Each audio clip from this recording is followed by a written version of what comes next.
لا بنجن الشيطان نانا هذه مو راضيه تتركني لوحدي. تخيلوا طلعت لي بسالفه جديده وتحاول تتهمني فيها، والله العظيم ما راح اسكت لك. شوفوا ايش صار يا جماعه. في موقف صار امس انا رفضت اني انا اقوله لكم، لكن الان قسما بالله العظيم لاقول الموقف هذا دامك تحاولين باي شكل من الاشكال انك تشوهين سمعتي بدون سبب، وهداني اقولها لك بقيام الليل وباخر الليل. حسبي الله فيك ونعم الوكيل. جعلني يا رب اشوف كل اللي تحاولين تسويه فيني ينرد لك اضعاف مضاعفه يلي ما تخافين الله. طبعا يا جماعه امس نانا دقت على واحده من صحباتي، اوكي، واحده من صحباتي اللي ما لها اساسا علاقه بالسالفه، واللي من اول جلسه تقول لي انا ونانا طلعوني من هذا الموضوع، انا ما لي علاقه فيكم. تدرون ايش دقت تقول لها؟ اسمها نور، نفسها اللي نشرت رقمها بالغلط، اوكي، نفسها اللي نشرت رقمها بمقطعها ورافضه رغم انه صاحبتي ترجتها. بوريكم يا جماعه زي ما انتم شايفين صاحبتي هذه اللي انتشر رقمها بالغلط باخر مقطع نزلته نانا. تخيلوا انها يوميا تترجاها، بيجي شوي وتبوس يدينها تقول لها احذفي المقطع رقم انتشر فيه بالغلط، وصاحبتي ما تقدر تغير رقمها لانه الرقم هذا معاها من زمان ولانها تشتغل بالعقار، فاي احد يبغى يبيع او يشتري من العقارات ويتواصل معاها ما عنده الا هالرقم، فهي صعب تغيره ورح تخسر كل زباينها. هذه اللي ما تخاف الله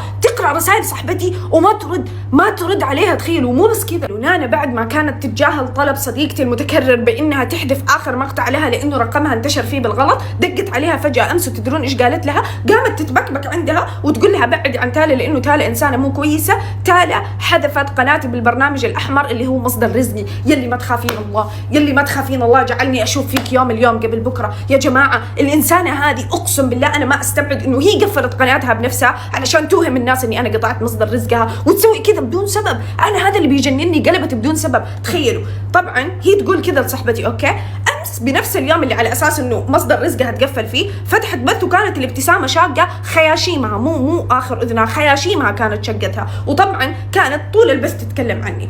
طول البث انت واحده مقطوع مصدر رزقك على كلامك، اوكي، تفتحين بث وتضحكين فيه وتتكلمين عني. قسما بالله دمعه واحده ما نزلت منها، هذا هو مصدر رزقها الوحيد على كلامها، وكل البث تتكلم فيه عني، لدرجه انه حتى شادن قالت لها خلاص نبي نغير الموضوع، قالت لها خلاص لا تتكلم عن البنت، نبي نغير الموضوع. قسما بالله العظيم هذه فعلا مثال للصداقه التوكسيك اللي الله يحرمنا كلنا منها. الله ياخذ اليوم اللي فكيت عنك البلوك فيه وقررت اني اصادقك، الله ياخذه. لا ومو بس كذا، تخيلوا طبعا نزهي ما كفاها انها تحاول تشوه سمعتي هنا بالتيك توك، وانها تحاول تشوه سمعتي عن صحباتي، وانها تفتح بثوث الطقطق علي فيها بدون سبب. قسما بالله اقدر احلف الحين بالقران هذه يا اما انها قلبت من غيره او حسد او انه مدفوع لها، لانه اللي جالس يصير هذا مو طبيعي. تخيلوا طبعا هنا هي جالسه تمهد لحقين البرنامج الوردي اللي هي تبغى تقولوا لهم، واللي هو اني انا قطعت مصدر رزقها. جالسه تقول اني انا ما قابلتها الا من اسبوع، يا ناكره العشره، يا ناكره العشره يلي ما فيك خير عموما، وتقول انه انا كنت اتلصق فيه عشان مشاهدات. مين انت عشان اتلصق فيك عشان مشاهدات؟ نسيتي نفسك. مين تحسبين نفسك يا محور الكون؟ اقسم بالله لولا التيك توك بس والحدود اللي فيه انا كان قلت انا ترى فصلت.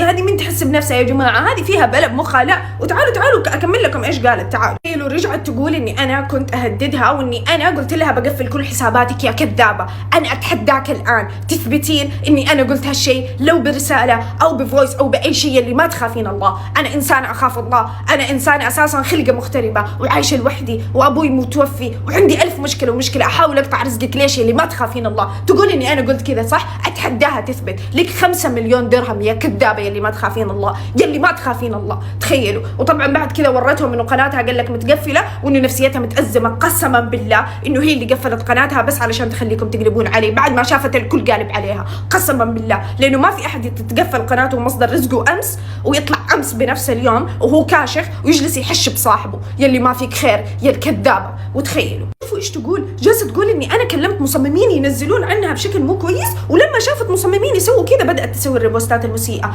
قسما بالله انك كذابه، وجعلني اشوف يا رب اللي انت جالسه تحاولين تسويه فيني هذا بنفسك وبسمعتك اليوم قبل بكره. اسالكم بالله انتم كمتابعين للهوشه من بدايتها قد شفتوا اي تصميم عن هالبنت حزين او غيره من فانزاتي غير بعد الريبوستات اللي هي سوتها؟ قسما بالله ما حد اساسا كان يدري اننا متهاوشين. انت اللي كنت تروحين للحسابات المسيئه وتكتبين كومنتات مسيئه عني وتراسليهم بالخاص، تبغيهم بس يعطوكي وجه ويكتشفوا او يعني يحسوا انه في بيننا شيء عشان ينزلون عن هالشيء، وتبداي انت تاخذي الترند. لما شفتي انه الترند قلب عليكي يلي ما فيكي خير قمتي تبررين هالتبريرات. فانزاتي اكبر منك واكبر من انهم ينزلون شيء عنك زي كذا بدون سبب بعد ما انت غدرتي. مو بس فانزاتي اللي قاموا ينزلوا، الكل، لانه كلنا انخدعنا فيك وانا اولهم. لا تحطين بلاك فيني عشان اقسم بالله اقول لكم شيء ورب الكعبه البنت هذه ما عاد ينفع معاها سوشيال ميديا وراس ابوي الميت، لا اخلي الموضوع بيني وبينها قضايا. هذا ابدا مو تهديد، احنا بدولة الامارات العربية المتحدة وانا لي حق عندك.